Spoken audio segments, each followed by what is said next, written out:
This is Monday with the Mayor on 18 WJTS. We are at Jasper City Hall talking with Mayor Dean Vonderheide. And Dean Vonderheide, recently you have sworn in a new clerk treasurer. That's right. Kirsten Knies came on board, and she's trying to get her hands around the job as it exists today. Looking forward to working with Kirsten. I think she's going to be a great addition to the staff.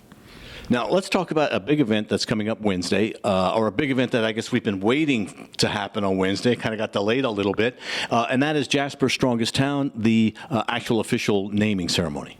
Right. Chuck Marone is supposed to be here on Wednesday to celebrate with us the winning the Strongest Town award. He's the one that's behind the entire movement around strong towns and has written many books and leads a group and has a large following. Well, he'll be here and will be presenting to us at 6:30 Wednesday evening at the Tim Clark Cultural Center. And the entire public is invited to attend and learn something about strong towns and the principles behind strong towns. I think there's a lot for people to absorb when it comes to that. The suburban movement that took place over the last many decades has been something that has deteriorated the inside neighborhoods and those affiliations that really made strong communities in the past. Jasper is fortunate that we held on to a lot of those same values that Strong Towns promotes. And Wednesday, we're planning to get this celebration in. Last time it was called because of weather, and Chuck was flying in from Atlanta and couldn't get his flight. It was canceled, so we had to cancel that one out. We postponed it to now, and we hopefully, weather dependent, we should be good for this Wednesday. Come on down for the celebration, where it is also our last night for the downtown chowdown, and you can catch dinner before or after. Now, Jasper's the strongest town. It's because we all kind of work together. And really, Jasper is part of Du Bois County and all the communities involved. It's amazing how you guys work together. And now you're working on something else with the HELP program. What is that? Right. The county approached the city of Jasper and wanted to know if we would be interested in joining with them as co-applicants for the Hoosier Enduring Legacy program. And what it would then require is that we would commit 1/3 of our ARPA funds toward this program, and with the opportunity to get $1 million grant from the state through Okra. And as we decided as a council and as a community to go ahead and do this collaboratively with the county, and we were awarded the grant. So now we're going through the process of identifying through a series of community meetings ideas that the public has on how we might spend approximately $4.5 million on projects. And again, these are legacy projects that the state wants this funding to go toward. These are projects that may or may not be on our radar because we don't always hear some of the good projects that people out in the real world, not in these offices here in the downtown, but people think about and think that we need. So we'd like to have everyone come out to one of 4 sites.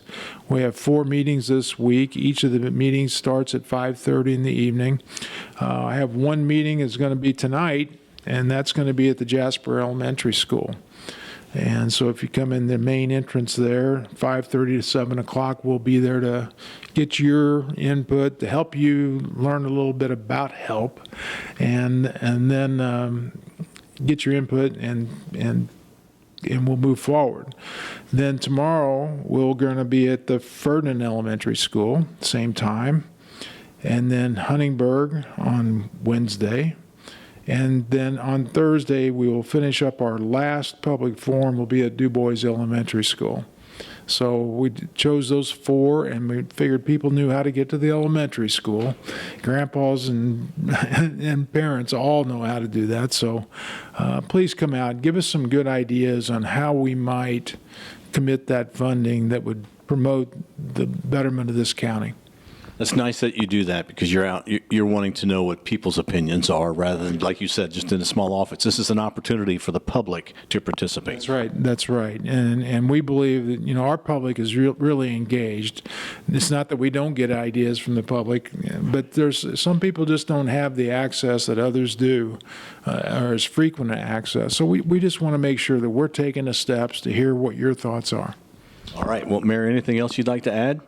Oh, yes, let's talk about the courthouse a little bit. You want to kind of reiterate to people that, for instance, when we came here, we thought, I'm not sure if we can get in the front door. That door is always going to be open, regardless of what the work looks like in front of it. Right. Accessibility has been a big goal, not just for the city office or for the courthouse, but it's also for all the retail downtown. And we've made the retail stores accessible. The parking, 3/4 of the square is open. I call it a square, squircle, or whatever term you want to use. But 3/4 of the area is open at this point in time. There's one quadrant that's closed, and that's right in front of City Hall. City Hall is open for business. The county's open for business over in the annex, so people can access those offices. We plan on having the concrete work done here by the end of October. So all the sidewalks should be poured and constructed by the end of October. Then the paving for the road, and then the parking pavers will be the last thing to be placed because of all the materials that are coming in. That's the one that's the latest. But everything should be completed by Thanksgiving time.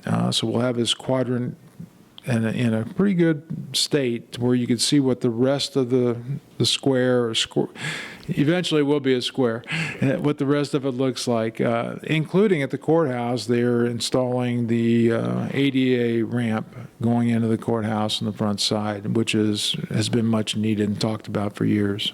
And then really that work will be postponed from Thanksgiving until you start again in the spring to keep, let businesses, the retailers around the square have that opportunity to continue business over Christmas. That's right.